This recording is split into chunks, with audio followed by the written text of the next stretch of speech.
5년간 모은 1억 2천만 원. 아내가 다른 남자와 캐나다 가는 비용으로 쓰려 했습니다.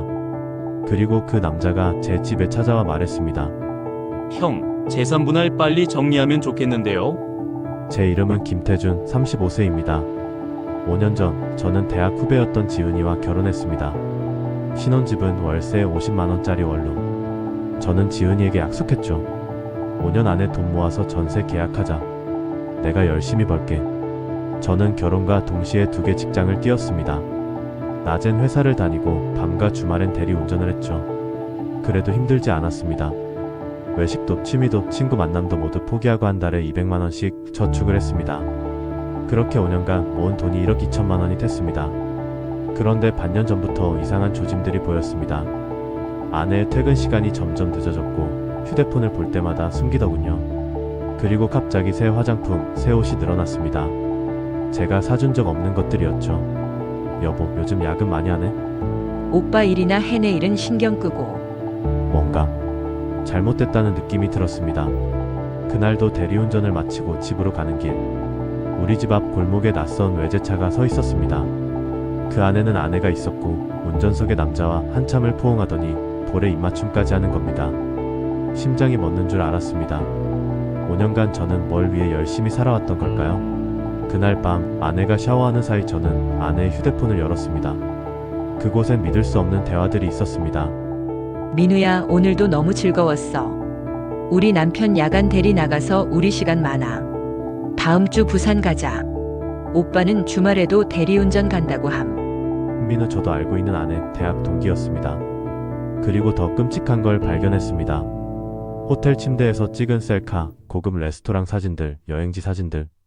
제가 밤늦게까지 대리운전을 하는 동안 아내는 이 남자와 불륜의 시간을 보내고 있었던 겁니다. 하지만 진짜 충격은 따로 있었습니다. 민우야, 우리 캐나다 언제 가? 내 어학연수 비자 나오면 바로 가야지. 그런데 너 돈은 마련됐어? 응, 오빠가 그 사이에 1억 2천만 원이나 모았더라고. 이혼하면 재산 분할로 절반은 나한테 떨어지지 않겠어? 엄청 짠돌이처럼 굴더니 많이도 모았네. 그럼 돈 걱정은 없겠다. 5년간 제가 악착같이 모은 돈을 이 남자와 캐나다 가는 비용으로 쓰려 했던 겁니다. 분노보다는 허탈함이 밀려왔습니다.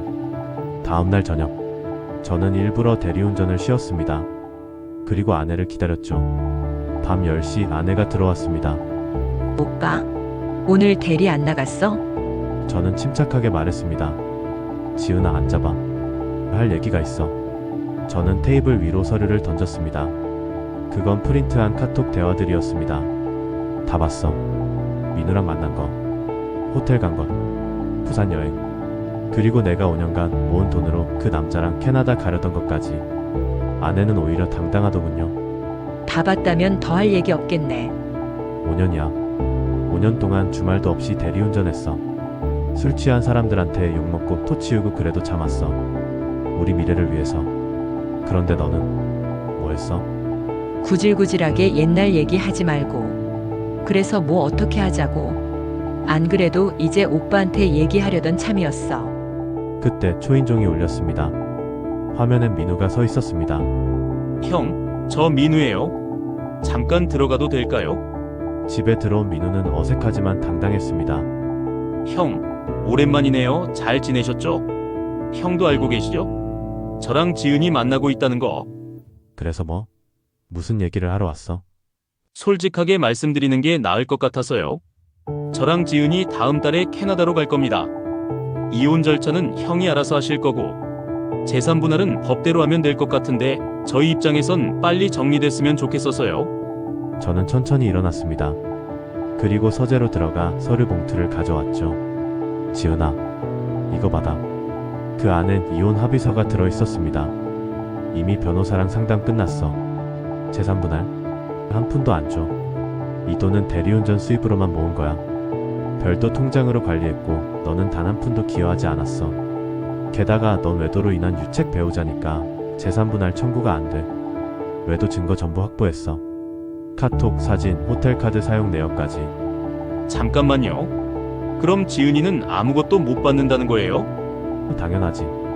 본인이 바람 피웠는데 뭘 받아? 아, 그리고 민우, 너도 이거 받아.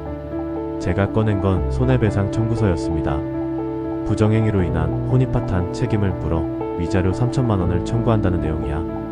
3천만 원이요? 내 인생 5년 값으로 3천만 원이면 싼 거 아니니?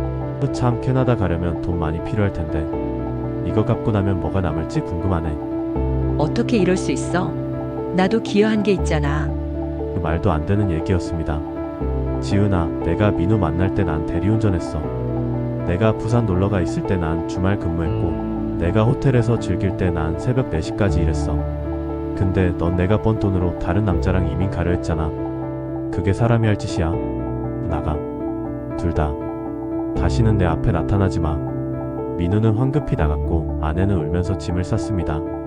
그 일이 있고 6개월이 지났습니다. 이혼은 제 완승으로 끝났습니다.